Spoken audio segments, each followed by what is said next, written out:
Everyone's watching, Amora. Don't you want to give them a real show?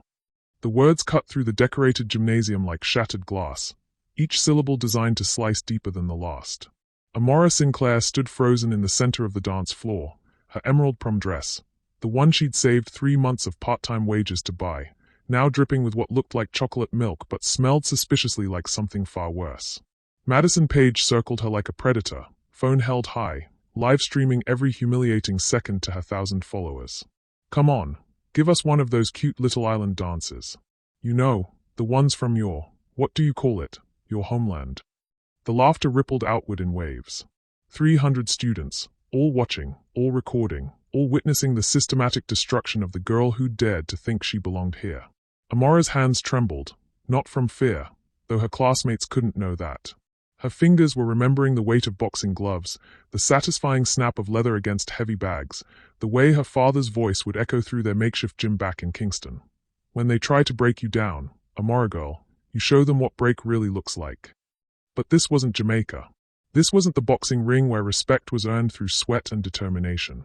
This was Westfield High's senior prom, where she'd somehow convinced herself she could blend in, could finally find her place among kids who'd spent 4 years making her feel like an exhibit in a museum. "Oh, she's going to cry," whispered Brittany, Madison's second-in-command, loud enough for everyone to hear. "Look, guys, the tough girl act was all fake." Amora blinked hard, fighting the sting behind her eyes. The music had stopped. Mr. Peterson, the history teacher serving as chaperone, was pushing through the crowd, but he was moving like he was swimming through molasses. Too slow. Everything was happening too slow except her heartbeat, which hammered against her ribs like it was trying to escape. "I said dance." Madison's voice turned sharp, dangerous. She stepped closer, and Amora caught the scent of expensive perfume mixed with something darker, the particular cruelty that came from someone who'd never been told no in her life. "Or are you too good for us now? Too exotic?" The word exotic landed like a slap. Amora had heard it countless times since moving here 10 months ago, from teachers who couldn't understand why she asked questions differently, from classmates who treated her accent like entertainment, from guidance counselors who spoke slower and louder as if volume could bridge the gap between their worlds. She'd never told anyone about the bruised knuckles hidden under her long sleeves. Never mentioned the hours spent training with her father before dawn, learning that sometimes the only way to survive was to be stronger than the thing trying to destroy you. Never revealed that back home, she wasn't the quiet outsider. She was the girl other fighters crossed the street to avoid. "Hey, my friend."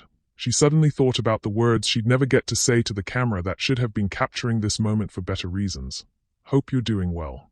Drop a comment and let me know how you're feeling about this story so far and where you are watching from. Some stories are too close to my heart to share on YouTube. I send those, along with little life lessons and surprises, to my email circle. If you'd like to be part of it, you can join with the link in the description.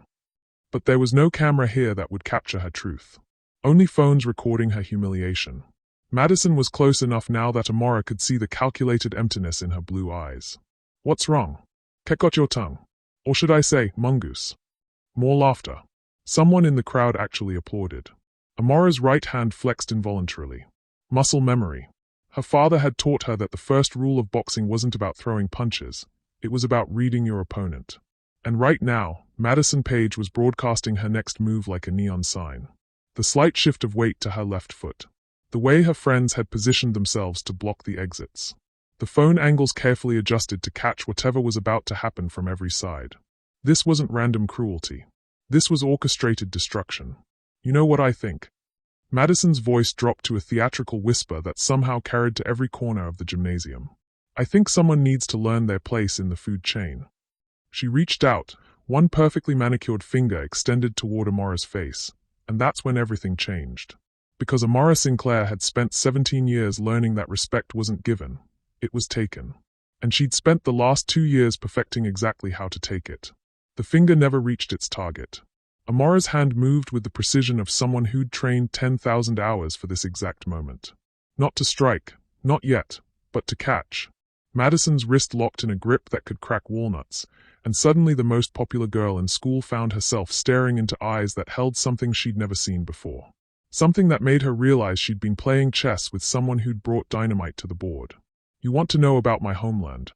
Amora's voice carried the musical cadence of Jamaica, but underneath it was steel wrapped in silk. "Let me tell you about where I come from, Madison. Where I come from, we don't just survive bullies." She leaned closer, her voice dropping to a whisper that somehow commanded the attention of every person in that gymnasium. "We eat them for breakfast." The phones kept recording. The crowd held its collective breath. And Madison Page, for the first time in her 18 years of existence, felt what it was like to be prey instead of predator. What none of them knew, what the live stream wouldn't capture, what the gossip couldn't convey, was that they weren't looking at a victim finally fighting back. They were looking at a champion who'd been playing victim for 10 months, waiting for exactly the right moment to remind everyone what champions actually looked like. And prom night, in front of everyone who mattered, was going to be that moment. The grip lasted exactly 3 seconds, long enough for Madison to understand she'd miscalculated everything, short enough for Amara to maintain plausible deniability. When she released Madison's wrist, the popular girl stumbled backward, her phone clattering to the gymnasium floor. "Everything okay over here?" Mr. Peterson finally reached them, his voice carrying the particular exhaustion of a teacher who'd broken up too many teenage conflicts to count. His eyes swept the scene, Madison rubbing her wrist, Amara standing perfectly still with her ruined dress, and 300 students suddenly very interested in their own conversations. "Just a little accident with my drink," Madison said, her voice pitched higher than usual. She was staring at Amara like she was seeing her for the first time. "Right, Amara." The way she said the name, careful, measured, like she was handling something dangerous, sent a ripple of confusion through the crowd. This wasn't how these confrontations usually went. Madison Page didn't back down. Madison Page definitely didn't look rattled. "Yes," Amara said quietly, her accent wrapping around the word like honey over broken glass. "Just an accident." But as the crowd began to disperse and the music resumed, she caught something in the reflection of the trophy case that made her blood freeze. 3 boys she didn't recognize, older than the students, wearing black polo shirts that didn't quite hide the bulk underneath. They weren't dancing. They weren't mingling. They were watching. And they were watching her. 10 months earlier, the Kingston rain drummed against the corrugated roof of Champion's gym like a steel band warming up for carnival. Amara wrapped her hands with the same methodical precision her grandmother used for Sunday dinner prep, every movement deliberate, every fold serving a purpose. "You sure about this, Amara girl?" Her father, Charles Sinclair, stood beside the heavy bag that had seen better decades. His knuckles bore the scars of a man who'd fought professionally until his daughter was born, trading glory for the steadier income of training the next generation. "America won't be like here. Different rules. Different people." Amara landed a combination that made the bag sing. Jab, cross, hook, uppercut. Each punch carried the weight of decision, the gravity of leaving everything she'd ever known for a scholarship opportunity that might change their family's trajectory forever. "Papa, you taught me that boxing isn't about being the strongest person in the ring," she said, not breaking rhythm. "It's about being the smartest. And the smartest thing right now is taking this chance." What she didn't tell him was that she'd already seen the social media posts from Westfield High. The perfectly curated Instagram feeds, the casual cruelty disguised as humor, the way they treated anyone different like entertainment.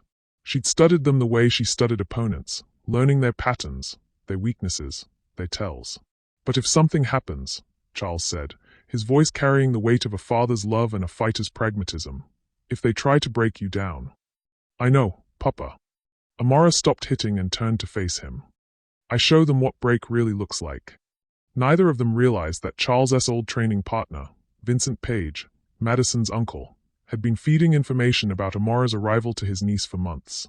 Neither of them suspected that what looked like random bullying was actually a carefully orchestrated campaign designed to drive away the girl whose boxing credentials might threaten the carefully maintained social order at Westfield. Neither of them knew that Vincent had been watching Amara train through the gym's windows, cataloging her skills, and reporting back to Madison about exactly how dangerous the new Jamaican girl might actually be. Present day, 30 minutes after the prom confrontation, Amara found herself in the empty hallway outside the gymnasium, using paper towels from the bathroom to clean the worst of the mess from her dress. The emerald fabric would never be the same, but that seemed like the least of her problems now. That was either the bravest thing I've ever seen or the stupidest. The voice belonged to Jake Morrison, a boy she'd shared exactly 3 conversations with over the past 10 months. He was leaning against the lockers, still wearing his tuxedo but with his bow tie undone, looking like he'd been waiting for her. "Probably stupid," Amara admitted, surprised by her own honesty. There was something about Jake that made her guard drop slightly. Maybe it was the way he'd never tried to make her accent into a party trick, or how he'd nodded respectfully the few times their paths had crossed in the hallway. For what it's worth, Madison had it coming. Jake stepped closer, and Amara noticed he was carrying a small first aid kit. "Your knuckles are bleeding." She looked down, surprised. During the confrontation, adrenaline had masked the fact that her hands had been clenched so tightly her nails had drawn blood. Jake opened the kit with practiced efficiency. "You do this often?" she asked, watching him work. "My little sister gets picked on sometimes. Different reasons, same result." His hands were gentle as he cleaned the small wounds. "The thing is, Amara, Madison doesn't usually back down like that. Not ever. Which makes me think." He paused, looking directly into her eyes. "You're not exactly what you seem, are you?" The question hung between them like a bridge she could either cross or burn. For 10 months, she'd been the quiet outsider, the scholarship kid who kept her head down and her fists to herself. But something about Jake's tone suggested he already knew more than he was letting on. "None of us are," she said carefully. "True." Jake finished with her knuckles and stepped back. "But most of us aren't trained fighters pretending to be helpless victims." The words hit like ice water. Amara's entire body went rigid. "How do you?" "My dad works security for some of the local gyms. There's footage of you sparring with fighters twice your size back in Jamaica. You're not just good, Amara. You're scary good." Jake's expression was unreadable. "The question is, why are you letting them treat you like this?" The betrayal wasn't that he knew. It was that he'd known all along and never said anything. For weeks, she'd been developing something that felt dangerously close to trust with Jake Morrison. Sharing small conversations about homework and weekend plans and the peculiar loneliness of being 17 in a place that didn't understand you. And all that time, he'd been watching her with the knowledge that she could level half the football team if she wanted to. "You've been spying on me." The words came out flat, emotionless. "Not spying. Protecting." Jake's voice carried an urgency that made her look up sharply. "Amara, there are things happening here that you don't understand. Madison's family has connections, deep ones. The kind that don't just hurt your reputation or your college chances." "What are you talking about?" Jake glanced toward the gymnasium doors, then back at her. "Those men watching you tonight. They are not students. They are not teachers. And they are definitely not here for the dancing." As if summoned by his words, the sound of heavy footsteps echoed from the main hallway. Jake grabbed her arm, his grip surprisingly strong. "We need to go. Now." "Jake, what's happening?" But he was already pulling her toward the emergency exit, and through the small window in the door, Amara could see something that made her blood run cold. The 3 men in black polo shirts were moving through the parking lot with military precision, checking license plates, looking into cars. "Looking for her car. Jake Morrison," she said, her voice carrying the particular stillness that came before a storm. "You have exactly 30 seconds to tell me what you know about this, or I'm going to find out the hard way whether your security guard father taught you how to take a punch." Jake stopped running and turned to face her, and for the first time since she'd met him, she saw real fear in his eyes. "My father doesn't work security, Amara. He works for Vincent Page. And Vincent Page has been planning this night for months." The betrayal hit her like a physical blow. Jake Morrison, quiet, kind Jake Morrison who'd never made her feel like a spectacle, who'd just bandaged her hands with gentle precision, was part of whatever trap she'd walked into. "You're with them," she said, her voice barely above a whisper. "I was with them," Jake said urgently. "But Amara, when I saw what they were really planning, when I realized they weren't just trying to humiliate you, they were trying to." The emergency exit alarm screamed to life as someone forced open a door on the other side of the building. Through the gymnasium windows, Amara could see students starting to panic, teachers trying to restore order, and Madison Page standing in the center of it all with her phone pressed to her ear. Coordinating. "They are not trying to break me," Amara realized, the pieces finally clicking into place. "They are trying to make me break someone else." Jake nodded grimly. "Vincent knows what you're capable of. He's been setting this up since before you even arrived. The bullying, the humiliation, the systematic isolation, it was all designed to push you until you finally snapped and hurt someone. So they could have me arrested. So they could have you disappeared." The words hung in the air like a death sentence. Amara felt the last of her naive hope crumble away, replaced by something harder and infinitely more dangerous. For 10 months, she'd been playing the role of victim, thinking she was protecting herself by hiding her true capabilities. What she'd actually been doing was walking deeper into a trap that had been built specifically for her. "Jake," she said, her voice carrying the particular calm that professional fighters learned right before they decided to end things quickly. "I need you to tell me everything you know. And then I need you to decide whose side you're really on. Because somewhere between the gymnasium and this hallway, between the confrontation with Madison and the revelation about Jake's true identity, Amara Sinclair had stopped being the quiet Jamaican girl who just wanted to fit in. She'd become the champion her father had trained her to be. And champions, as she was about to remind everyone, didn't just survive ambushes. They turned them into hunting grounds. "Everything," Jake said, glancing toward the parking lot where the men in black polos were now checking under car hoods. "But not here. They've got the building surrounded." Amara followed his gaze and felt her training kick in, the situational awareness her father had drilled into her until it became instinct. 3 men outside, at least 2 more she could glimpse through the gymnasium windows, and Madison coordinating from inside. Classic pincer movement.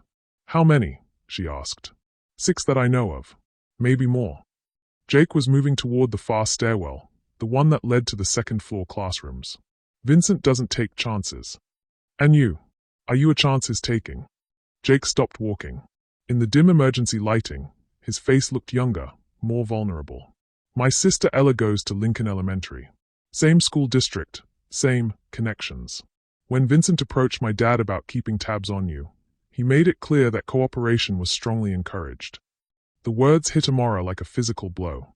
Not just because Jake's betrayal went deeper than she'd realized, but because she recognized the strategy. Control through leverage. Threaten what people love most, then offer protection in exchange for compliance. "Your sister," she said quietly. "How old?" 8. She's special needs. Autistic. Needs specific care, specific schools." Jake's voice cracked slightly. "Vincent owns half the school board. One word from him and Ella gets transferred to a place that can't help her." The moral complexity hit Amara like a sucker punch. Jake wasn't evil. He was trapped in the same web that had been built around her, just with different bait. And now she had to decide whether to trust someone who'd been forced to betray her or assume this was just another layer of the manipulation. "Show me," she said. "What?" "Show me a picture of Ella. Now." Jake looked confused but pulled out his phone. The lock screen displayed a photo of a small girl with Jake's same brown eyes, wearing a bright yellow dress and holding a drawing of what might have been a horse or possibly a dragon. Her smile was pure joy, completely unguarded. Amara studied the photo for 3 seconds, long enough to memorize every detail, short enough to avoid the emotional manipulation if this was fake. But something about the way Jake's thumb automatically brushed over the screen, the worn quality of the phone case, the slight crack in the corner that suggested this device was more necessity than luxury, it all felt authentic. "Okay," she said. "I believe you. But Jake, believing you and trusting you are 2 different things." The emergency alarm continued to wail, punctuated now by the sound of car doors slamming outside. Through the stairwell window, Amara could see more vehicles arriving, black SUVs with tinted windows that screamed corporate security rather than local law enforcement. "They are escalating," Jake said, his voice tight with worry. "This was supposed to be subtle. Get you to throw a punch at Madison, film it, use it to justify whatever came next. But you didn't take the bait. So now they are improvising." Amara felt the familiar calm settling over her, the same mental state she entered before a fight. "Which means they are going to make mistakes. Amara, you don't understand. Vincent Page isn't just Madison's uncle. He runs private security for some very powerful people. People who don't like loose ends." "What kind of loose ends?" Jake hesitated, and in that hesitation, Amara saw the exact moment when he made the decision to trust her completely. "Your scholarship wasn't random. The boxing program you were recruited for? It's funded by the same foundation that owns the gym where Vincent discovered your training footage. They've been tracking promising young fighters, identifying potential threats." The pieces clicked together with sickening clarity. "They brought me here to neutralize me. They brought you here to control you. Turn you into another asset, another weapon they could point at their problems. But when you refused to play along, when you kept your head down and your fists to yourself." Jake shook his head. "Vincent realized you were more dangerous as an unknown quantity than as a controlled one. So they decided to eliminate the unknown. Tonight was supposed to end with you either in custody for assault or disappeared entirely. Either way, the problem gets solved. Amara felt something cold and sharp crystallize in her chest.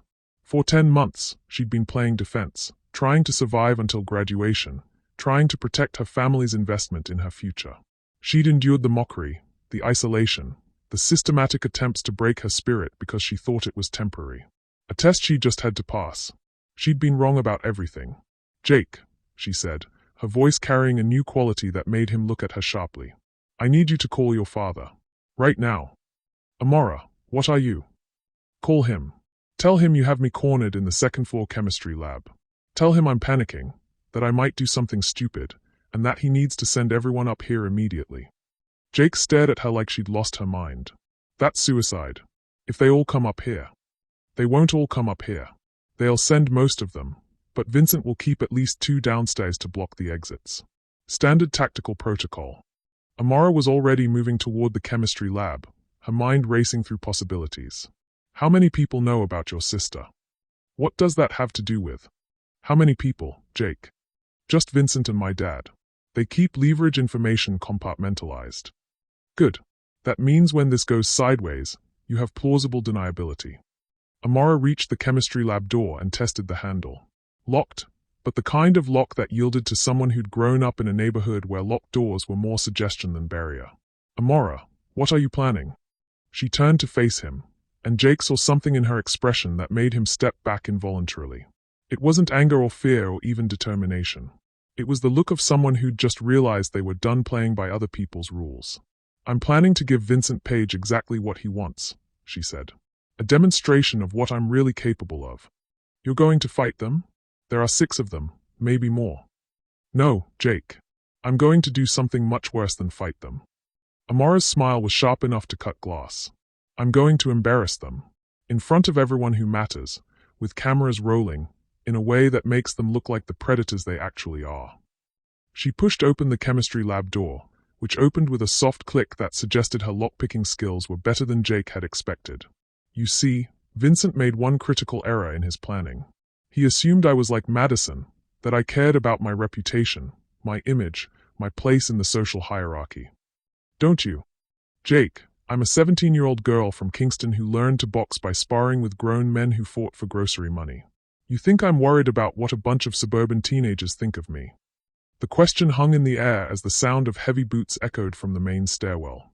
Vincent's people were moving into position, following the script Jake was about to give them. "But here's what Vincent doesn't know," Amara continued, pulling out her own phone. "Back home, my uncle runs the local news station. And tonight, I'm about to give him the story of the year." She hit a number on speed dial. After 2 rings, a familiar voice answered with the musical cadence of Jamaica. "Amara girl, you know what time it is here. Uncle Winston, I need you to start recording. And I need you to call Papa and tell him to watch the live stream I'm about to send him." "What live stream? Amara, what's happening?" "I'm about to show some very bad people what happens when they try to hunt a champion." She ended the call and turned to Jake, who was staring at her with a mixture of admiration and terror. "Make the call," she said. "Tell them I'm up here. Tell them I'm scared and alone and exactly where they want me." "Amara. Jake Morrison, in about 5 minutes, Vincent Page is going to learn why my father never worried about sending me to America alone." Her voice carried the particular stillness that came before hurricanes. "The question is, are you going to be on the right side of that lesson, or are you going to be part of what he learns from?" Jake looked at his phone, then at her, then at the chemistry lab that was about to become either a trap or a battleground, depending entirely on who was smarter, faster, and more ruthless. He made the call. "Dad, it's Jake. I found her. 2nd floor, chemistry lab. She's not handling this well.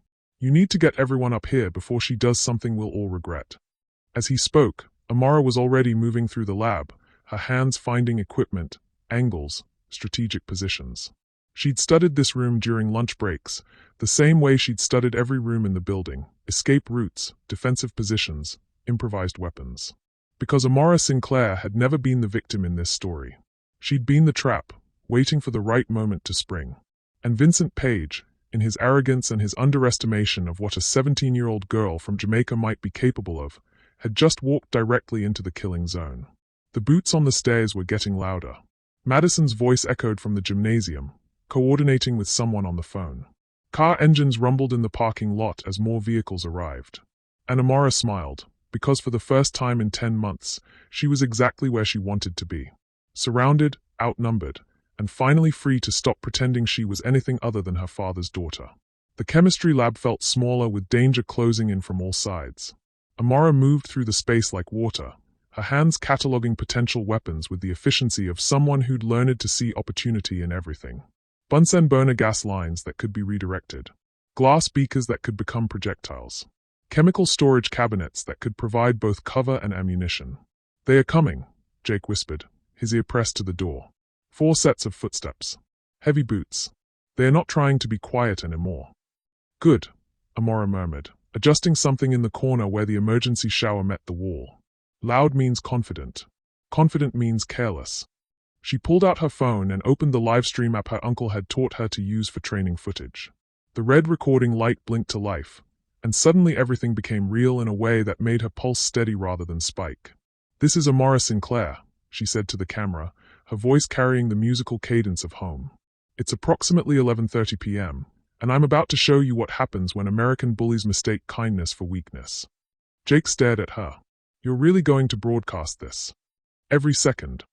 She positioned the phone to capture the lab's entrance while keeping herself partially out of frame. "Uncle Winston has contacts at CNN, BBC, every major network. By tomorrow morning, Vincent Page is going to be more famous than he ever wanted to be." The footsteps stopped outside the door. Amara could hear low voices coordinating, the soft crackle of radio communication. Professional. Military trained. Exactly what she'd expected. "Amara," Jake's voice was urgent, barely audible. "There's something else you need to know. About why they really want you gone. Tell me fast." "Your father, Charles. He didn't just train local fighters in Jamaica." Jake was positioning himself behind a lab table, following her lead without being asked. "He was supposed to fight professionally in the States 20 years ago. Big money fights, title shots, the whole thing. I know about Papa's career." "No, you don't. He was supposed to throw a fight. Fixed matches, organized crime connections.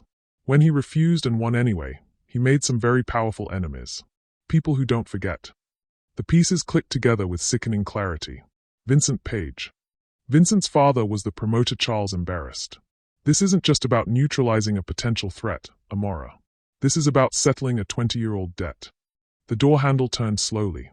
Amara felt the familiar calm settle over her, the same mental state she entered before stepping into the ring.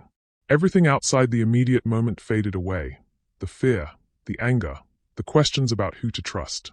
There was only the tactical situation and the training that had prepared her for exactly this. "Jake," she whispered, "when this starts, stay behind me. No matter what happens, don't try to help. Just document everything. Amara, promise me." He looked into her eyes and saw something that made him nod without argument. "I promise." The door burst open with professional efficiency. 4 men in black tactical gear flooded in, moving with the coordinated precision of a team that had done this before. Vincent Page followed them, older than Amara had expected, with steel-gray hair and eyes that held the particular coldness of someone who'd spent decades solving problems through violence. "Miss Sinclair," Vincent said, his voice carrying the flat authority of someone accustomed to obedience. "You've caused quite a stir tonight." "Have I?" Amara remained perfectly still, her hands visible, her posture non-threatening. The live stream was capturing everything: Vincent's face, the tactical gear, the obvious disproportion of force. "I thought I was just trying to enjoy my senior prom." "Your prom ended the moment you put your hands on my niece." Vincent stepped closer, and Amara noticed the slight limp in his left leg, the way he favored his right side. "Old injury, probably knee or hip. Now we're going to have a conversation about respect." "I'd love to have that conversation," Amara said pleasantly. "Should we start with the part where you've been planning my destruction since before I even arrived in this country?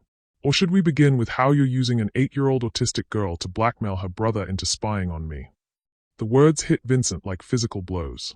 His composure cracked for just a moment, long enough for the camera to catch the flicker of surprise and anger.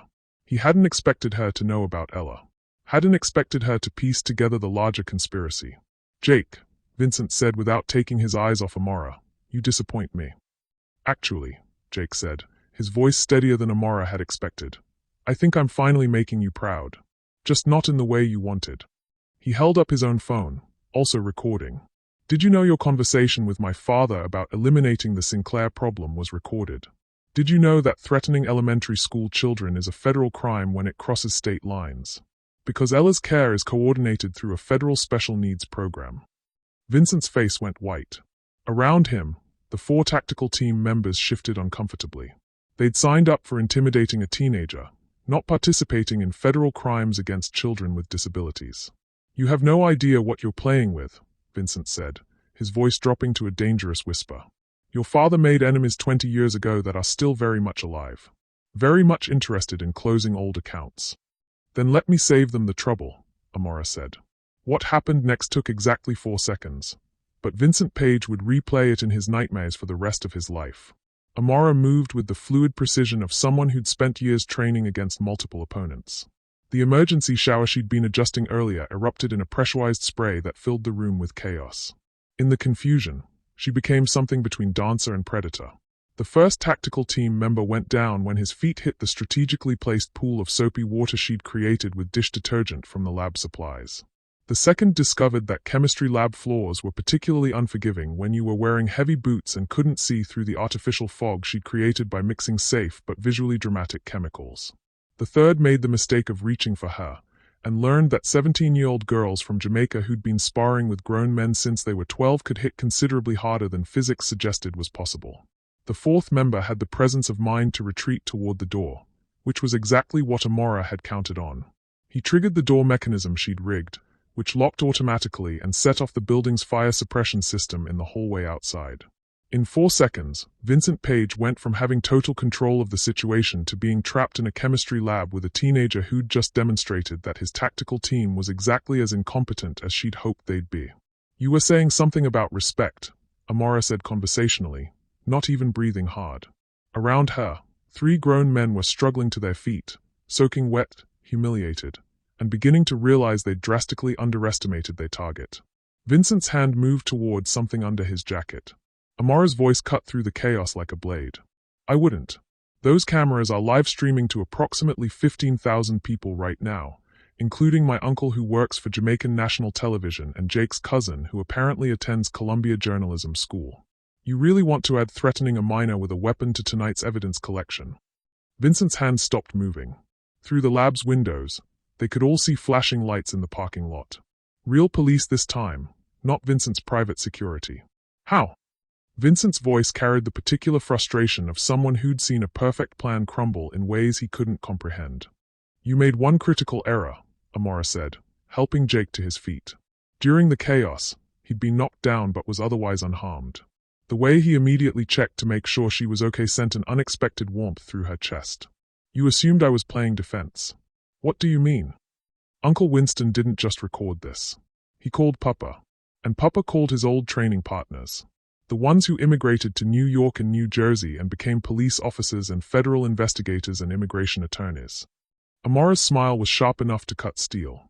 Did you really think a man like Charles Sinclair would send his daughter to America without building a network of protection? The sound of boots in the hallway was getting louder, but these weren't Vincent's people. Through the window, Amara could see unmarked federal vehicles joining the local police in the parking lot.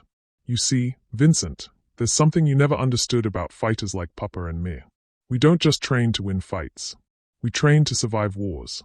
And 20 years ago, when your father threatened my family, Papa didn't just refuse to throw that fight.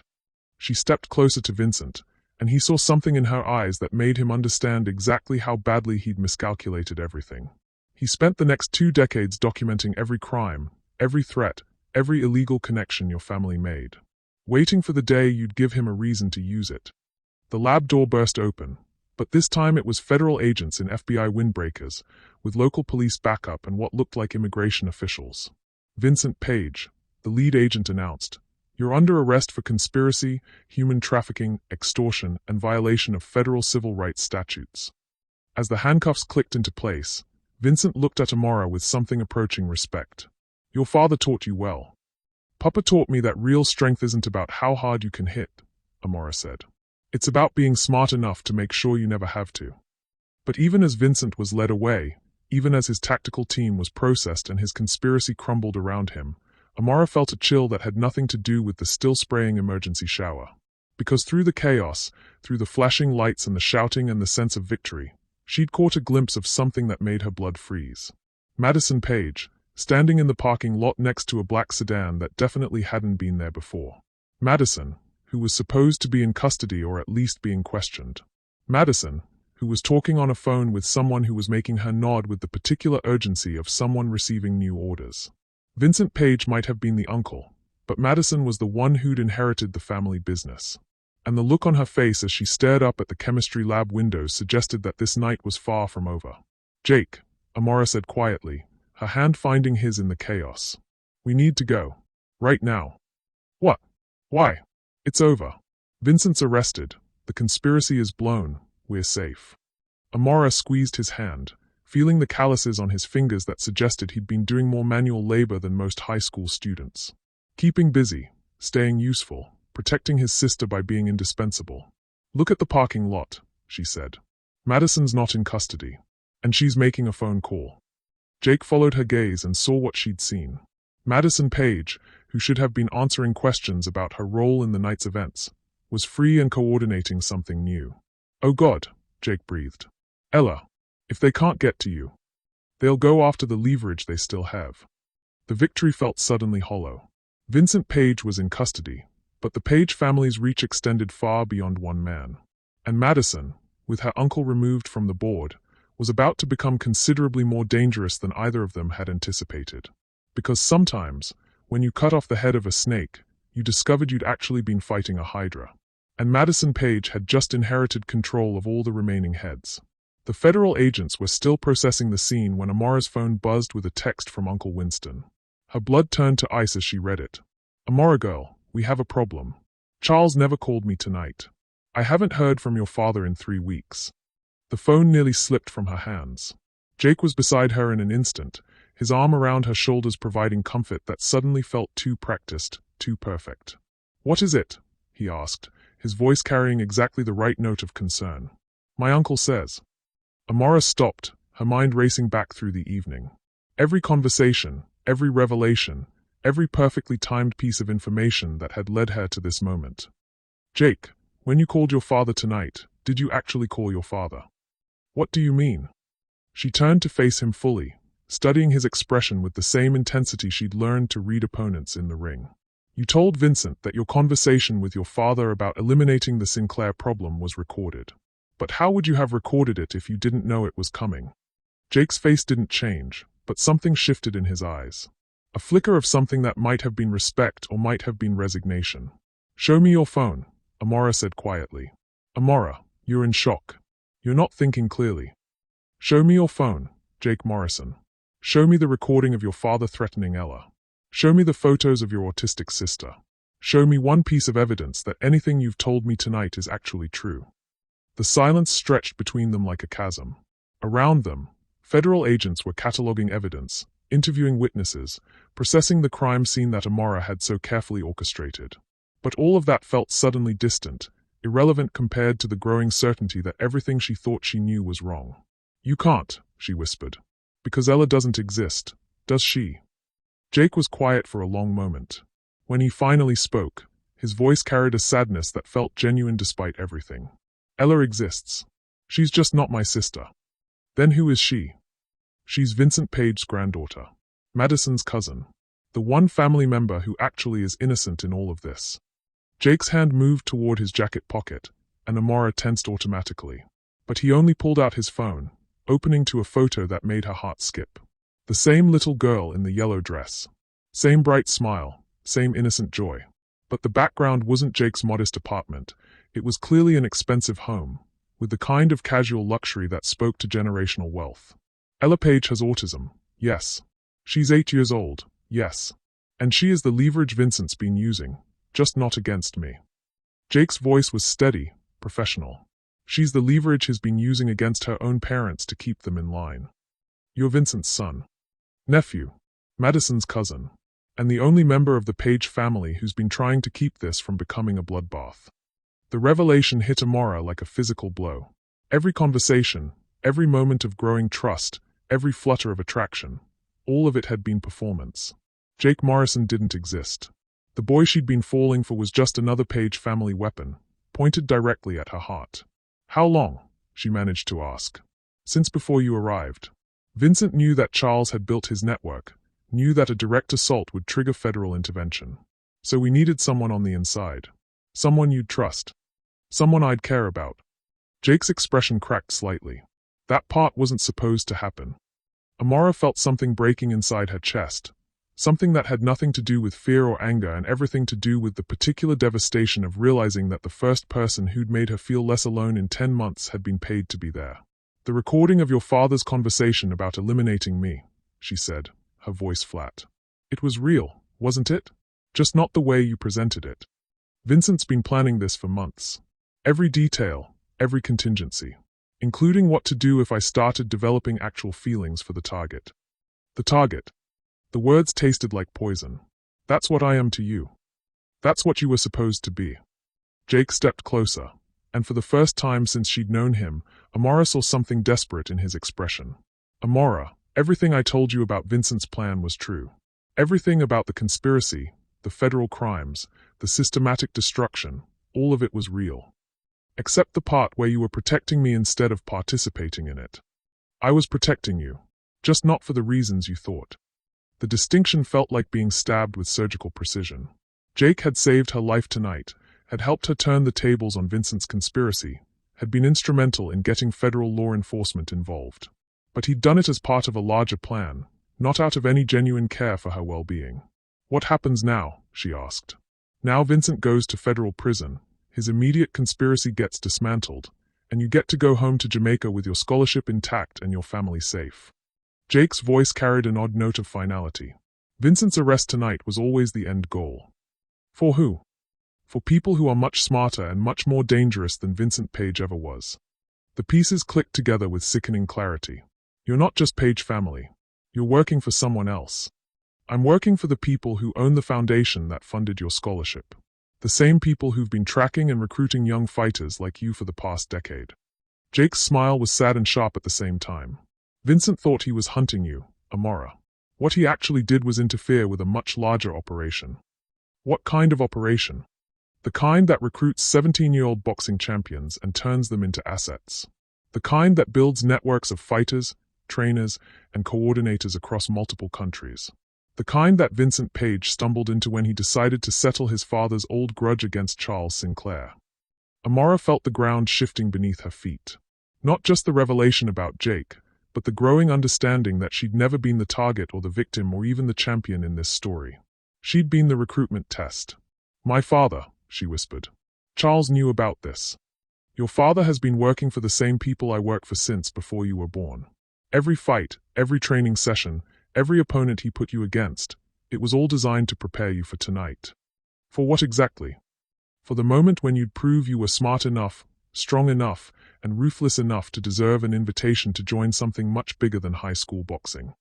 Jake reached into his jacket again, this time pulling out a small device that looked like a cross between a phone and a military radio. The people I represent have been watching you for years, Amara. Tonight was your final exam. And if I'd failed, Vincent would have had his way with you, and we would have written you off as insufficient for our purposes. Jake's voice carried no emotion at all. But you didn't fail.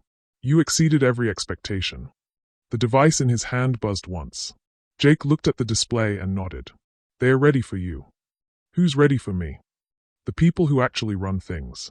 The ones who decide which fighters get to become champions and which ones disappear into federal witness protection or foreign training facilities. Jake held out the device. They are offering you a choice. Amara stared at the device like it was a poisonous snake. What choice? Take the invitation. Join the organization that's been preparing you your entire life. Become part of something that spans continents and makes Vincent Page look like a small-town amateur. Jake's voice softened slightly.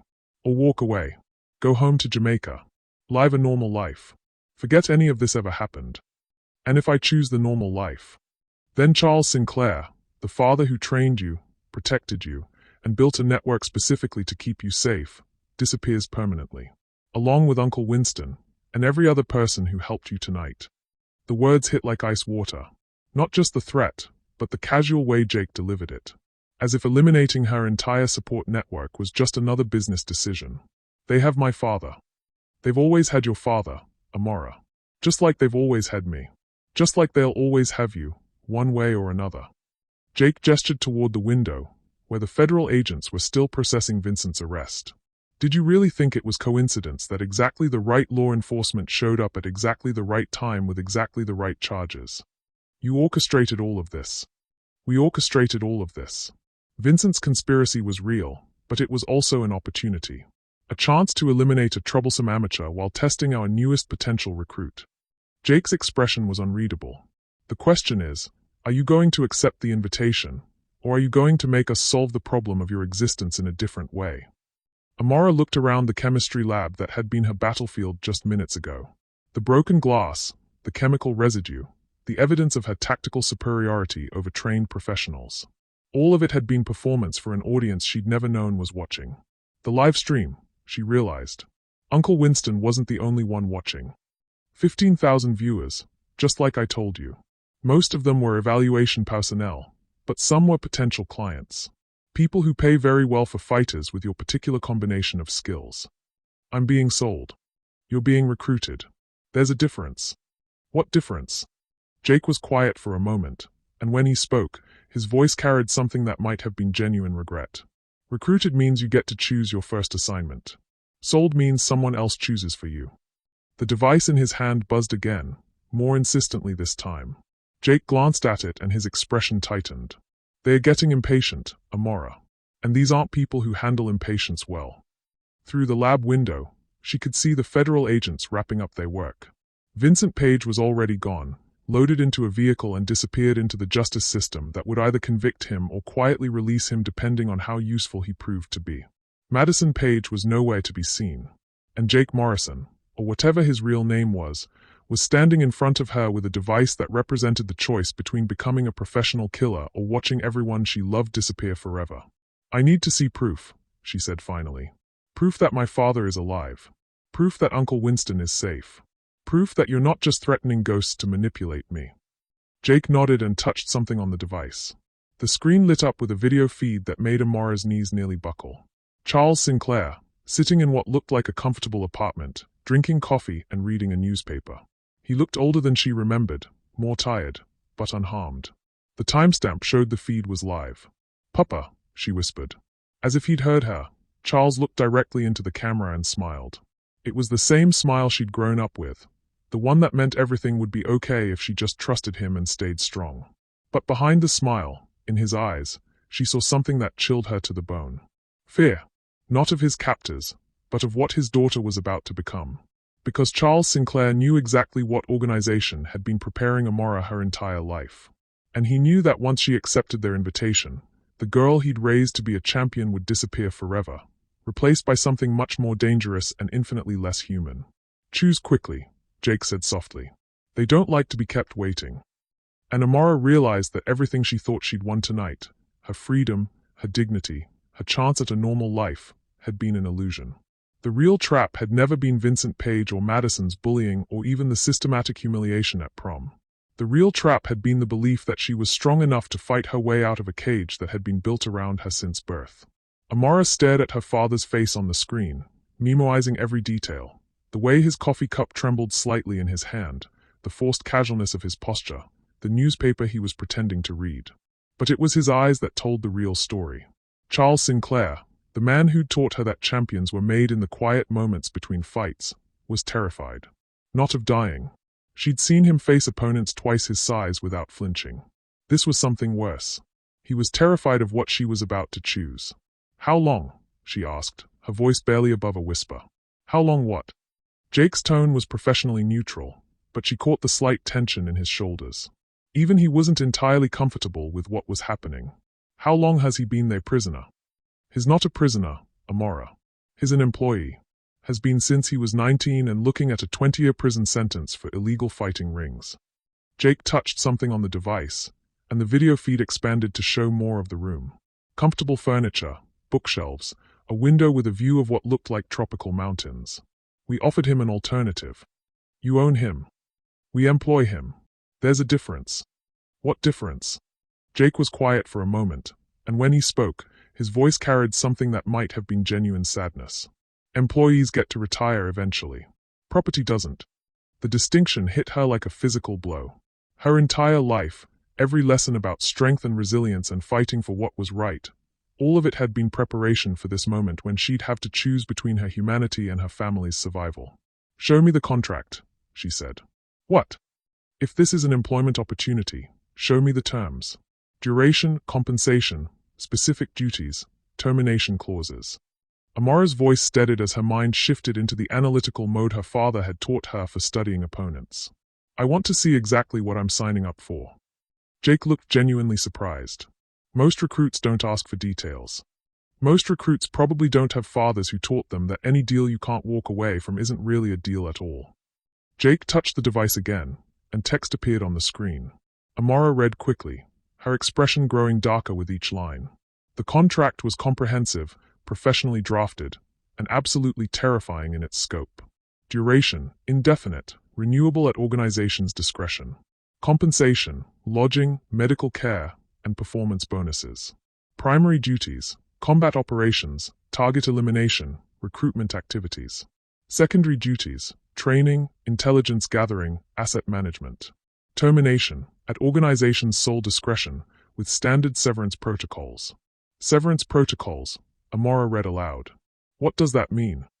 Standard procedure for employees who can no longer perform their duties effectively. Jake's voice was carefully neutral. Medical retirement, relocation assistance, that sort of thing. Show me the definition. Jake hesitated.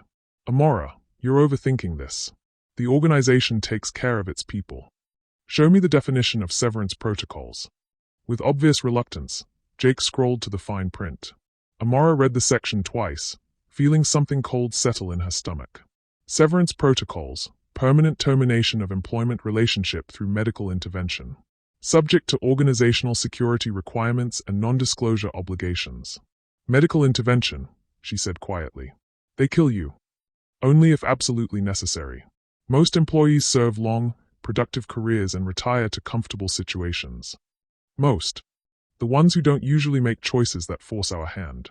Amora looked back at the video feed, where her father was still sitting with his coffee and his newspaper and his terrified eyes. How many years has Papa served? 18 years, 4 months, 12 days. The precision of the answer told her everything she needed to know.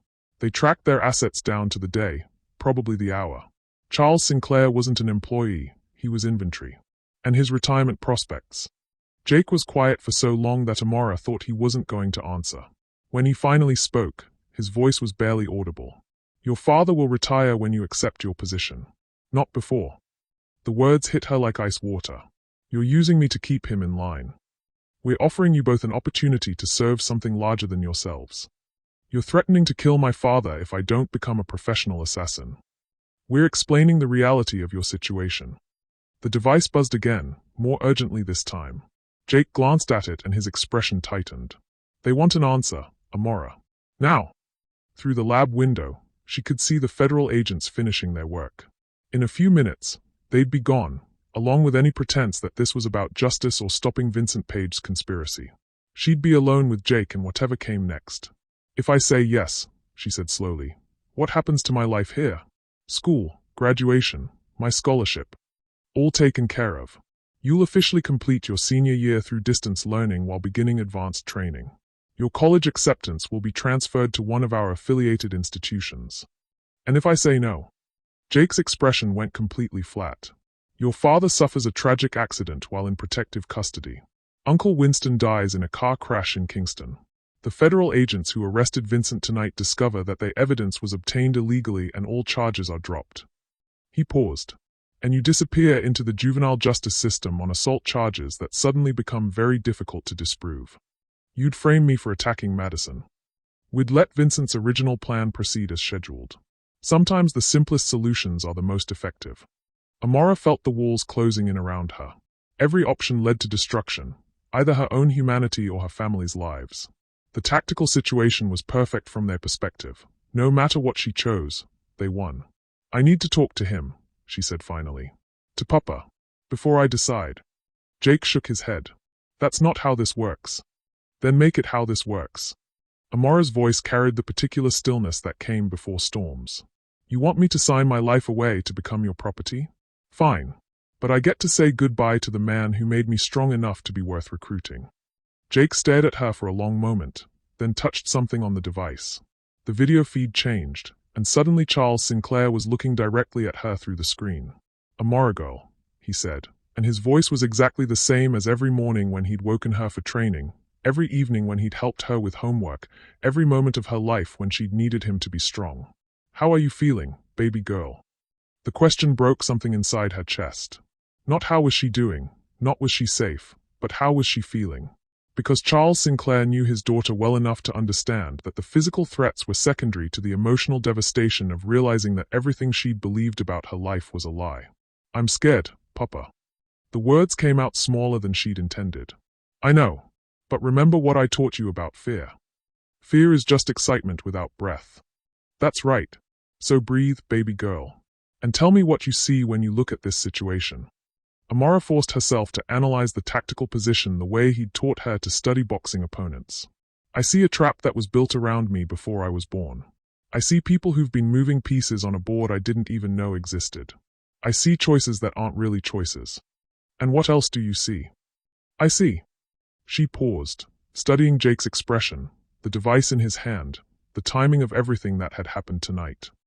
I see an organization that's very good at manipulation but maybe not as good at reading people as they think they are. Charles smiled, and for the first time all night, it reached his eyes. There's my smart girl. What else?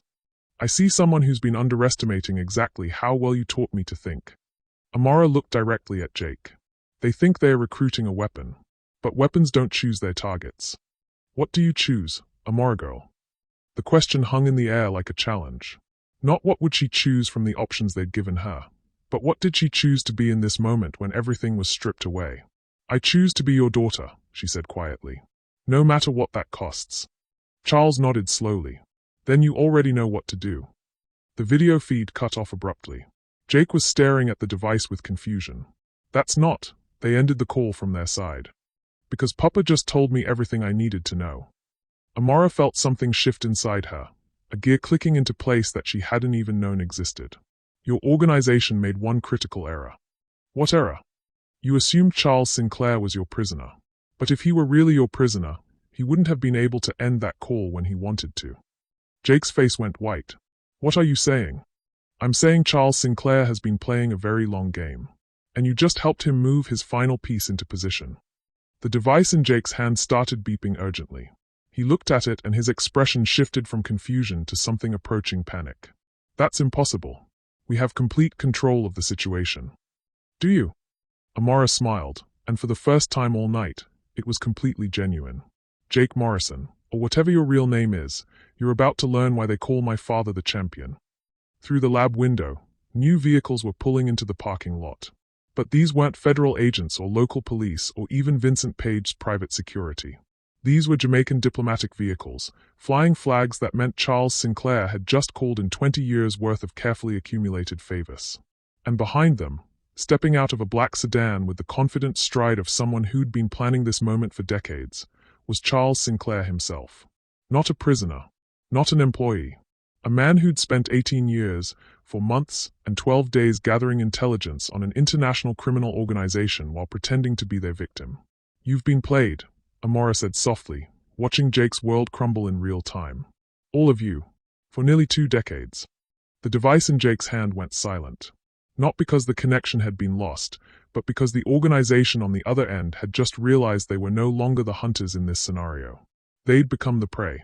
And Charles Sinclair's daughter, the girl they'd spent 17 years preparing to be their weapon, was about to show them what happens when you try to cage a champion. Charles Sinclair walked through the chemistry lab door like he owned the building, the country, and everything in between. 18 years of playing the long game had given him a particular kind of confidence, the calm assurance of someone who'd been 3 moves ahead for so long that he'd forgotten what it felt like to be surprised. Hello, son, he said to Jake, his Jamaican accent warm with what sounded like genuine affection. You look good. Older than in the photos, but that's to be expected. Jake stared at him like he was seeing a ghost. That's impossible. You were in custody. The video feed was live. The video feed was live. Charles agreed, settling into one of the lab chairs with the casual ease of someone attending a family dinner. From the apartment in Geneva where I've been coordinating this operation for the past 6 months. Operation. Amara felt like the ground was shifting beneath her feet again. Papa, what operation? The one that's been 20 years in the making, baby girl. The one that started the night Vincent Page's father threatened our family and ends tonight with his son in federal custody and his organization exposed to every law enforcement agency on 3 continents. Charles pulled out a tablet and set it on the lab table between them. The screen displayed a complex organizational chart that looked like a spider's web of international connections, names, faces, locations, financial networks, all connected by lines that showed money flows, command structures, and operational hierarchies. You see, Jake, your people made one fundamental error when they recruited Charles Sinclair, he continued, his voice carrying the patient tone of a teacher explaining a difficult concept. They assumed that a man desperate enough to make a deal with criminals to protect his family would stay desperate forever. But you weren't desperate, Jake said, understanding beginning to dawn in his expression. You were building a case. I was building the case. 20 years of documented crimes, recorded conversations, financial transactions, operational details. Charles tapped the tablet, and the display zoomed in on a section labeled Page Family Operations. Every assignment they gave me, every piece of intelligence I gathered, every crime I witnessed, all of it carefully catalogued and quietly shared with a very patient group of international prosecutors. Amara stared at her father with something between admiration and horror. You've been undercover for 18 years. 17 years, 11 months, and 16 days, Charles corrected gently. But who's counting? The precision of his answer sent a chill down her spine. Not because it was obsessive, but because it was professional. Charles Sinclair hadn't just been playing a role. He'd been living it so completely that the line between performance and reality had disappeared entirely. The boxing training, she said slowly. Teaching me to fight, to read opponents, to think tactically. All real, baby girl. Because I knew that eventually, they'd come for you. And when they did, you'd need to be ready. Charles's expression softened slightly. I just didn't expect them to send someone I'd helped raise. Jake's face went white. What do you mean? Jake Morrison. Born Jacob Page, son of Vincent's older brother Daniel, who died in a car accident when you were 14. Charles's voice carried the particular sadness of someone delivering news that hurt him personally. I was there the night your father died, son. Held your hand in the hospital while you decided whether to let Vincent take custody or go into the foster system. That's impossible, Jake whispered, but his voice carried no conviction. You chose Vincent because you thought family was family, no matter how complicated. I tried to convince you otherwise, but you were young and scared and grieving. Charles leaned forward slightly. I've been watching over you ever since, hoping you'd find a way out before it was too late. Amara felt something break inside her chest, not from betrayal this time, but from understanding. Jake doesn't remember you. Memory modification. Standard procedure for young recruits who might have conflicting loyalties. Charles's voice was heavy with regret.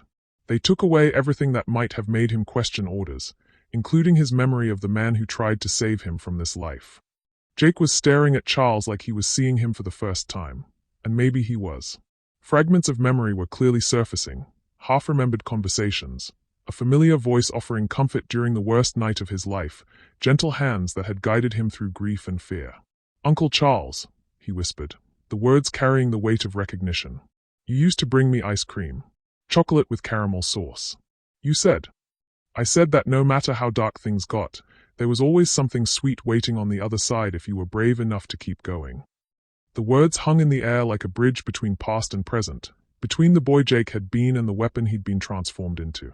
Amara watched his face cycle through confusion, recognition, grief, and something that might have been hope. But that means... Jake's voice cracked. Ella, my sister, the leverage they used to control me. Ella Page is real, and she's safe, Charles confirmed.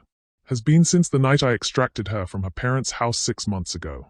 She's currently living with a lovely family in New Zealand who specialize in caring for children with special needs. You took her. I rescued her. From parents who were using her condition as a weapon against family members who still had functioning consciences. Charles's expression hardened. Vincent Page was never the head of this organization, Jake. He was middle management. The real power structure goes much deeper and much darker than anything you've seen. The tablet screen shifted to show a new organizational chart, this one extending across multiple countries and involving names that made Amara's blood run cold.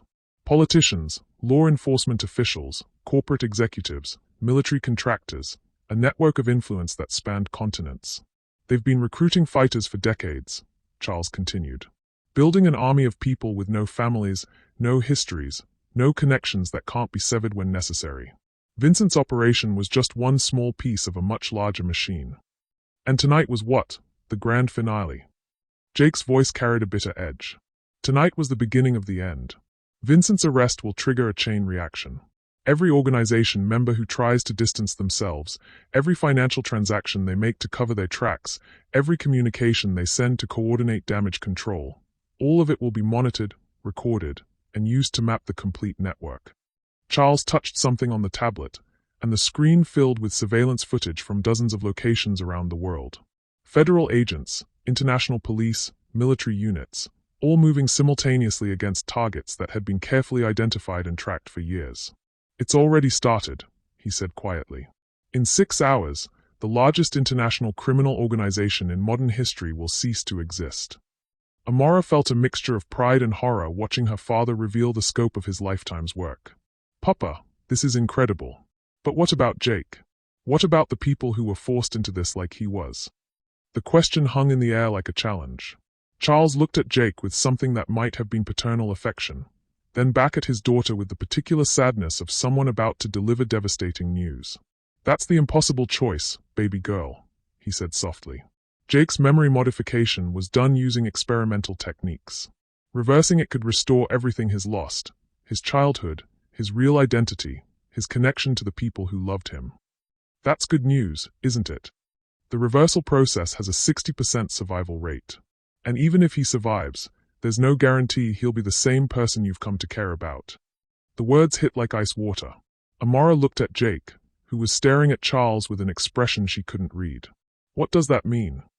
It means, Jake said quietly, that the person you've been falling for might not actually exist. The real Jacob Page, the boy your father tried to save 18 years ago, might be someone completely different. Or he might be exactly who you think he is, Charles added. The procedure affects everyone differently. Some people recover completely. Others become vegetables, Jake finished. I've seen the files. The choice crystallized in front of Amara with devastating clarity. They could let Jake remain as he was, functional, capable, carrying the artificial personality that had been imposed on him but alive and whole. Or they could try to restore his original identity, risking his life and potentially destroying the person she'd grown to care about in the process. There's no middle ground, she asked. There's never a middle ground with choices that matter, Charles said gently. That's what makes them impossible. Jake was quiet for a long moment. When he spoke, his voice carried a certainty that surprised them both. I want to try the reversal. Jake, you could die. Amara, I'm already dead. Have been since I was 14. He looked at Charles with something approaching gratitude. The person you care about is a fiction built on suppressed memories and artificial loyalties. Don't you want to know who I really am? I want you to survive. Even if surviving means staying trapped in someone else's version of who I should be. The question echoed with the weight of every lesson her father had ever taught her about courage, identity, and the price of freedom. Amara felt tears threatening for the first time all night, not from fear or anger, but from the crushing weight of having to choose between safety and truth. The procedure has to happen within the next 12 hours, Charles said quietly. After that, the artificial neural pathways become too integrated to safely remove. And if we don't do it, then Jake remains Jake Morrison forever. Functional, healthy, and carrying a personality that was designed by the same people who turned children into weapons. Amara looked at Jake, really looked at him, studying the face that had become precious to her over the course of one impossible night. The way he held himself, the particular cadence of his voice, the gentleness in his hands when he'd bandaged her knuckles. Was any of it real? Or was she in love with a carefully constructed illusion? What do you want me to choose? She asked him. I want you to choose the person who's brave enough to love someone without knowing who they might become, Jake said softly. Because that's the only kind of love that means anything. The words broke something open inside her chest. Not the careful wall she'd built around her heart, but the fear that had been keeping her from admitting what she already knew. She was in love with Jake Morrison, artificial personality or not. And she was terrified of losing him to save someone who might not even exist anymore.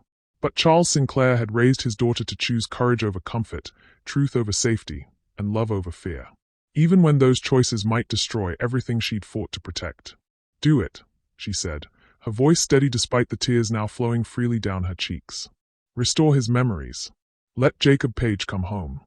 Jake smiled, and for the first time since she'd known him, it reached his eyes completely. "Thank you." "Don't thank me yet," Amara said, taking his hand in hers.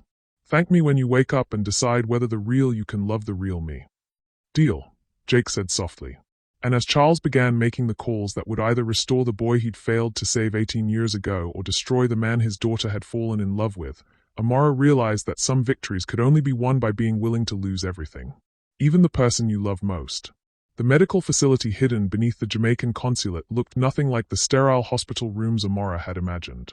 Instead, it felt more like a high-tech bunker, with equipment that seemed decades ahead of anything she'd seen in movies.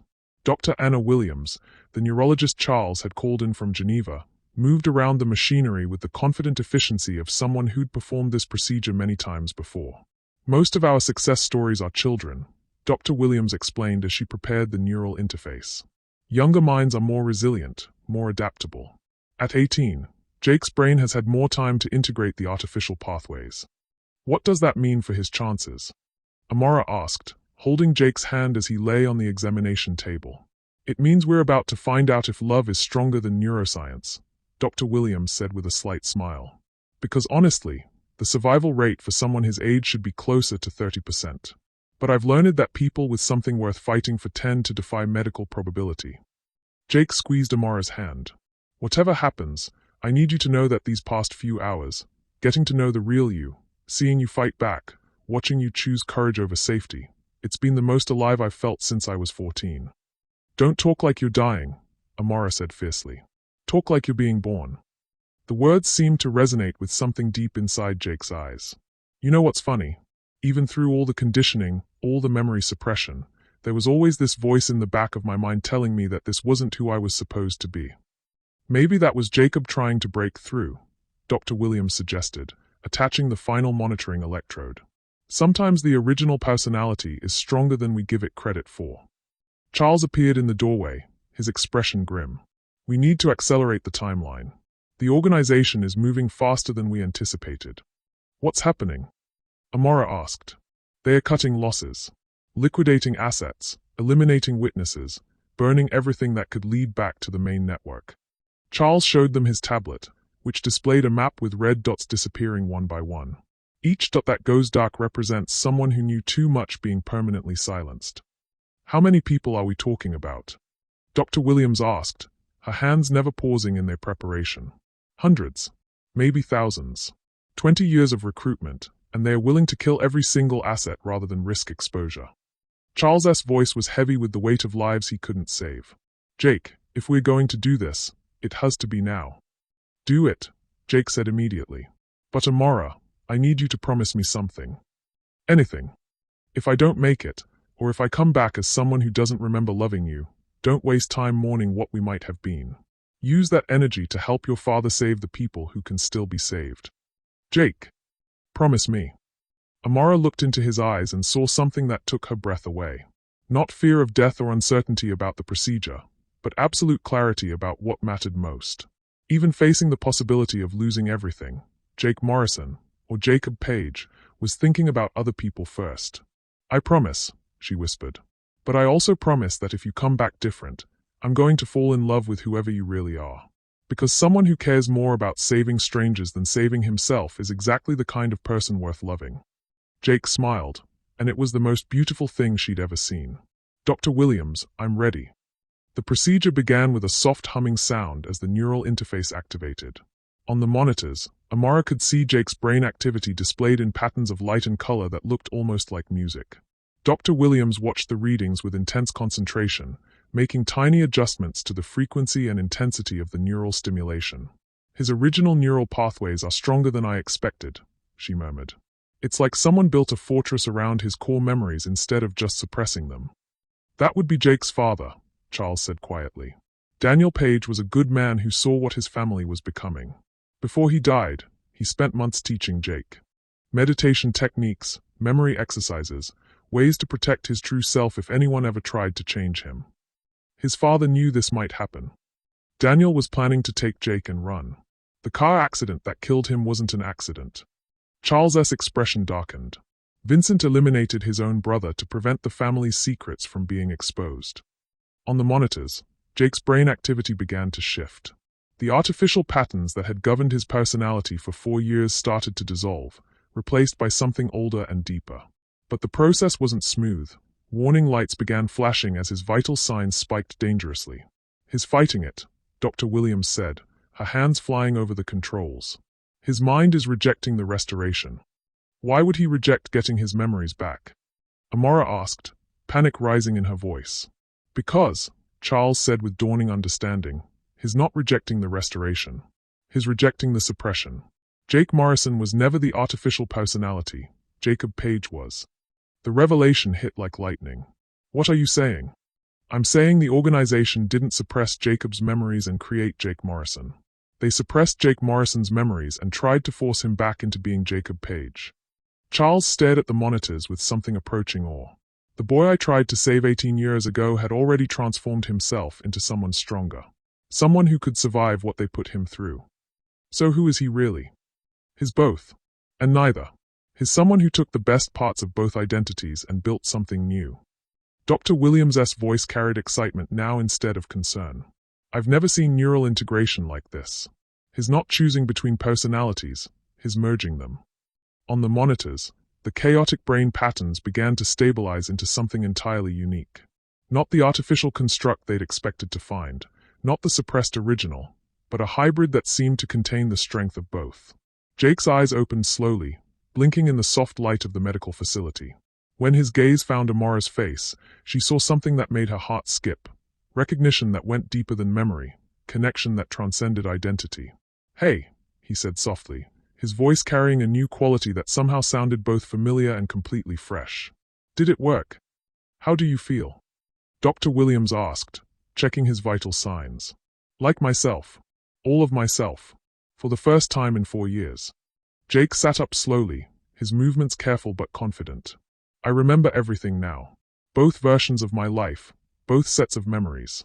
Jake Morrison and Jacob Page. And," Amara held her breath, "and I choose to be both. The boy who survived losing his father, and the young man who learned to protect people he cares about. The fighter who was trained by Charles Sinclair, and the protector who kept his uncle's other victims safe whenever possible." Jake took her hand, his grip warm and steady. "But most importantly, I choose to be the person who loves you exactly as much as you deserve." "Which is?" "Completely. Unconditionally. And forever." The words broke something open in Amara's chest, releasing a flood of emotion she'd been holding back all night. Not just relief that he'd survived, not just joy that he remembered her, but the overwhelming realization that love really could be stronger than neuroscience, stronger than fear, stronger than everything that had tried to keep them apart. "Jake," she whispered, and the name carried all the weight of everything they'd been through together. "Actually," he said with a smile that was pure mischief, "I think I prefer Jacob. Jake Morrison was always a little too obedient for my taste." Before Amara could respond, alarms began blaring throughout the facility. Charles's tablet lit up with urgent notifications, and Dr. Williams' equipment started displaying warnings. "What's happening?" Amara asked. Charles studied his tablet with growing alarm. "The organization isn't just liquidating assets. They are activating sleeper protocols. Every person they've modified, every recruit they've conditioned, they are all receiving termination orders simultaneously." Termination orders. Kill everyone who knows anything about the organization, then kill themselves. They are burning the entire network to the ground. The scope of what they were describing hit Amara like a physical blow. Thousands of people, all receiving the same message at the same moment. Eliminate witnesses and die. The organization would disappear entirely, taking all evidence of its crimes with it. "Can you stop it?" she asked. "Not with conventional methods. The activation signal is encrypted, distributed through multiple networks, impossible to intercept or block." Charles looked at Jacob with something approaching desperation. "But there might be another way." "What way?" "Jacob has administrative access codes. from his time as Jake Morrison, working inside the organization. If we can broadcast a counter-signal before the termination orders fully propagate, we can save them, Jacob finished, understanding immediately. Not just stop the killing spree, but break the conditioning entirely. Free everyone at once. Is that possible? Dr. Williams asked. Theoretically, but it would require someone with intimate knowledge of the organization's command structure to manually override every activation protocol. Simultaneously, Charles looked at Jacob with the expression of someone asking for the impossible. And it would have to be done from inside their primary server facility. Which is where? Geneva. The same building where I've been coordinating this operation for 6 months. Papa, that's insane. If they are liquidating everything, that facility will be swarming with security. Not security, Jacob said quietly. Suicide bombers. They'll destroy the entire facility rather than let it fall into law enforcement hands. The tactical situation crystallized in front of them with devastating clarity. Thousands of innocent people were about to die unless someone could reach a heavily fortified facility that was probably already being rigged for demolition and manually override systems that were designed to be tamper-proof. I'll go, Jacob said immediately. No, Amara said just as quickly. We'll go. Amara, this isn't your fight. Yes, it is. It became my fight the moment they tried to use me as a weapon. It became my fight when they turned you into someone you weren't. And it became my fight when I realized that sometimes the only way to protect the people you love is to put yourself between them and the danger. Jacob stared at her with something approaching awe. You know this is probably a suicide mission. I know that you taught me something tonight about choosing courage over safety. About being willing to risk everything for what's right. Amara stood up, feeling the familiar calm settling over her that came before important fights. Besides, you'll need backup. And I happen to be very good at hitting things. Amara, Charles said gently, you've already done enough. You've exposed the conspiracy, helped save Jake, proven that you're exactly the champion I raised you to be. Papa, you taught me that being a champion isn't about winning fights. It's about fighting for people who can't fight for themselves. She looked at the monitors still displaying Jacob's neural patterns, at Dr. Williams' equipment that had given them back the person they loved, at her father's tablet showing dots disappearing as innocent people died. Right now, thousands of people can't fight for themselves. So we fight for them. Together, Jacob said, taking her hand. As partners. As champions, she corrected. Charles was quiet for a long moment, studying his daughter's face with the expression of someone seeing her clearly for the first time. You're not my little girl anymore, are you? I'll always be your little girl, Papa. But I'm also Amara Sinclair, and Amara Sinclair doesn't abandon people when they need her most. Even when it means risking everything. Especially then. Charles smiled, and it was the proud, fierce expression she remembered from every victory she'd ever won in the boxing ring. Then let's go save some lives. As they prepared to leave for Geneva, as the scope of their mission became clear, as the weight of thousands of lives settled on their shoulders, Amara realized that everything that had happened, the bullying, the conspiracy, the revelation about Jake's identity, even the impossible choice they'd just made, had been preparing her for this moment. Not to be a victim or a weapon or even a survivor, but to be exactly what her father had always known she could become, a champion who fought not for glory or recognition, but for the simple, powerful belief that some things were worth any sacrifice. Even if it meant walking into hell to drag out the people who couldn't save themselves.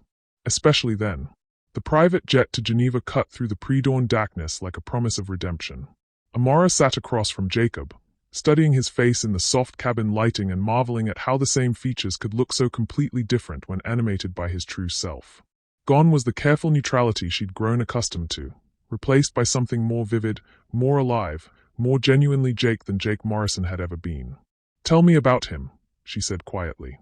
The boy my father tried to save. Jacob was quiet for a moment, accessing memories that felt both foreign and familiar. He was angry. Scared. Absolutely convinced that the world was divided into people who hurt others and people who got hurt, and he was determined never to be in the second category again. And Jake Morrison. Jake Morrison was who I became when I realized that protecting yourself by hurting others just makes you another predator. Jacob's smile was soft and slightly sad. Your father taught me that, you know. Even through all the conditioning, all the memory suppression, something of what he said that night in the hospital stayed with me. Charles looked up from his tactical planning. What did I tell you? That the strongest people aren't the ones who never get knocked down. They are the ones who get back up and make sure nobody else has to fall the same way they did. The words hung in the cabin air like a bridge between past and present, between the boy Charles had failed to save and the man who'd saved himself by choosing to protect others. Amara felt something warm and fierce settle in her chest, not just love for Jacob, but pride in the choice he'd made to become someone worthy of that love. The facility, Charles said, returning to the mission briefing, is a 12-story building in Geneva's financial district. Looks like a standard corporate headquarters, but the top 6 floors are the organization's primary data center. That's where we need to go. Security? Jacob asked. Skeleton crew. Most of the personnel received termination orders along with everyone else. But the automated systems are still active, and they are designed to kill intruders first and ask questions never. Amara studied the building schematics on Charles' tablet. How long do we have? The termination protocols fully activate in 9 to 7 minutes. After that, every modified person in the network either kills their assigned targets and themselves, or dies fighting the compulsion. The scope of it still took her breath away. Not just the thousands of lives hanging in the balance, but the sheer audacity of an organization willing to murder everyone who'd ever worked for them rather than face justice. There's something else, Jacob said quietly. Something I remembered during the procedure. The organization isn't just about crime and profit. What do you mean? They've been building something. A network of people trained to think and fight and kill without question, all waiting for a single activation signal. Jacob's expression was grim. This isn't just cleanup, Amara. It's a test run. A test run for what? For taking over. The termination protocols are dual purpose, eliminate witnesses and demonstrate that they can coordinate thousands of simultaneous actions across the globe without anyone being able to stop them. Charles stopped his tactical planning. You're saying this is a coup? I'm saying this is practice for a coup. Tonight, they are proving they can eliminate any threat instantly and invisibly. Tomorrow, they use the same network to eliminate political targets, infrastructure, anyone who might oppose whatever they are planning next. The revelation recontextualized everything. They weren't just racing to save the people trapped in the organization's web. They were racing to prevent the systematic destruction of democratic governments worldwide. No pressure, Amara said dryly, but her voice carried the particular calm that came before important fights. The jet began its descent into Geneva, and through the windows, they could see the city spread out below them like a circuit board of lights and possibilities. Somewhere down there, in a building that looked exactly like every other corporate headquarters, was the kill switch for thousands of lives and potentially the future of human freedom. Amara, Charles said as they prepared for landing, I need you to understand something. What we're about to do, it's not like the boxing ring. There are no rules, no referees, no bell to stop the fight when things go wrong. I know, Papa. Do you? Because once we walk into that building, there's no guarantee any of us walk out. And I need to know that you're choosing this with full understanding of what it might cost. Amara looked at her father, really looked at him, seeing not just the man who'd raised her but the fighter who'd spent 20 years building a case that could bring down the most dangerous criminal organization in history. Papa, you taught me that some fights are worth any price. This is one of those fights. And Jacob?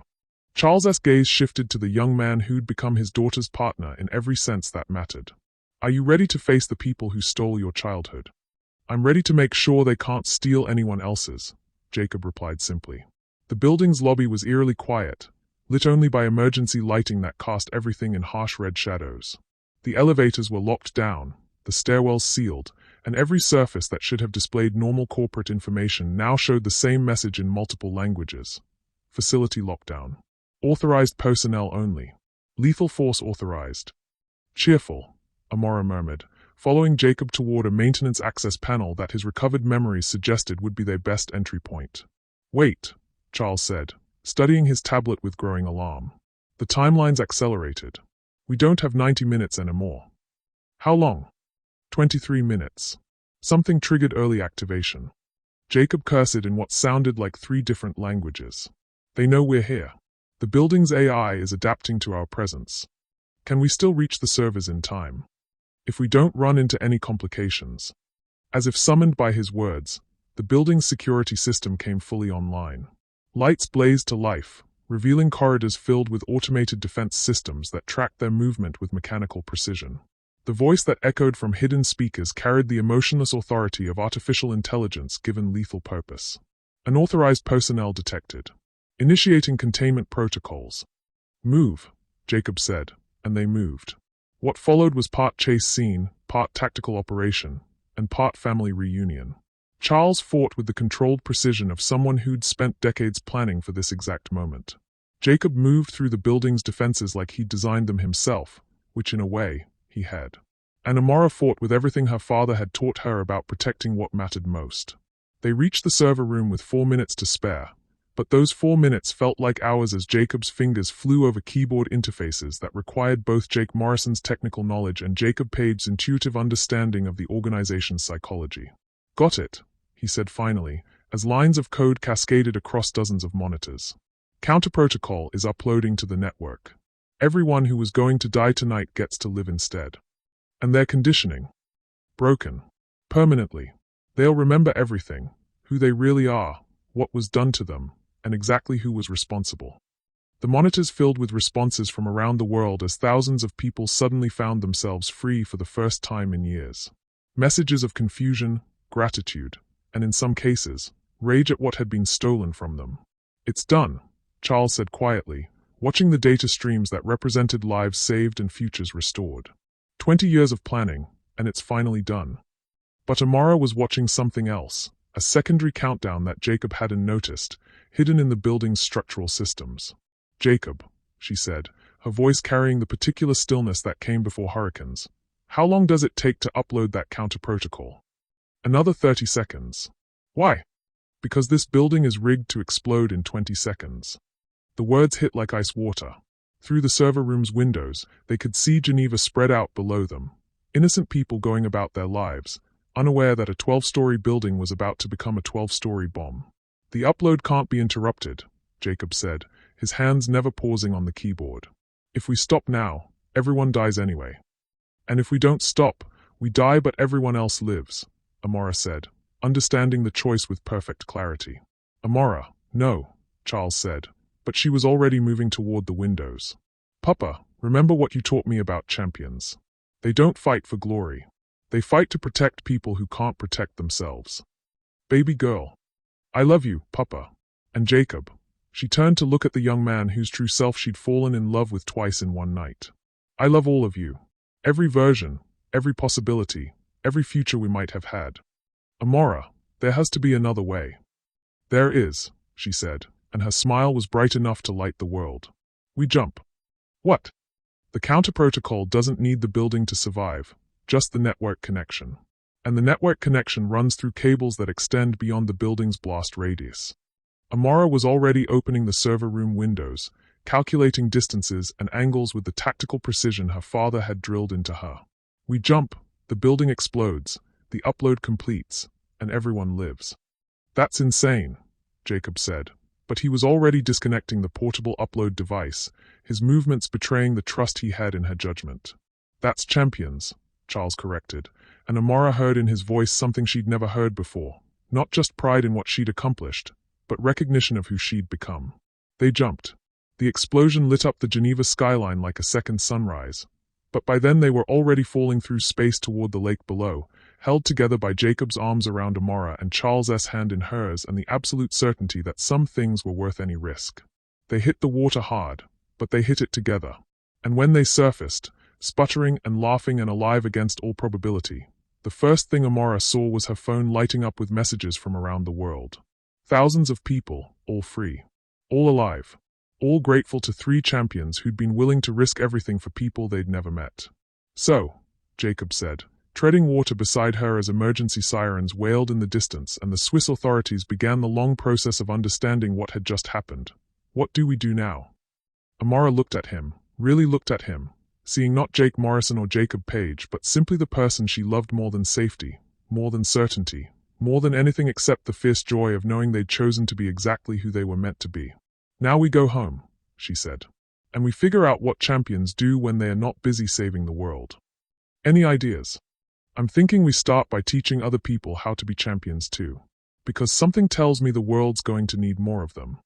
Jacob's smile was bright enough to rival the sunrise. I like that plan.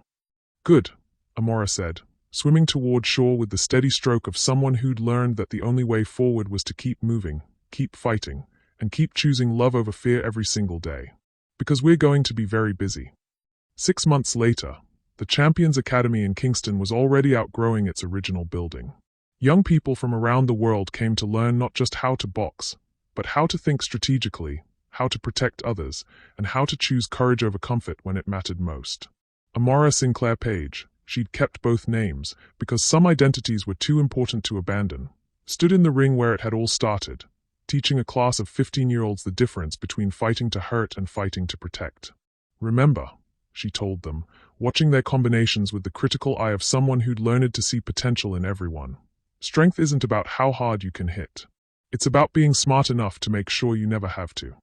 Through the gym windows, she could see Jacob working with a group of former organization assets, helping them rebuild their lives and identities with the patience of someone who understood exactly what it felt like to lose yourself and find your way back.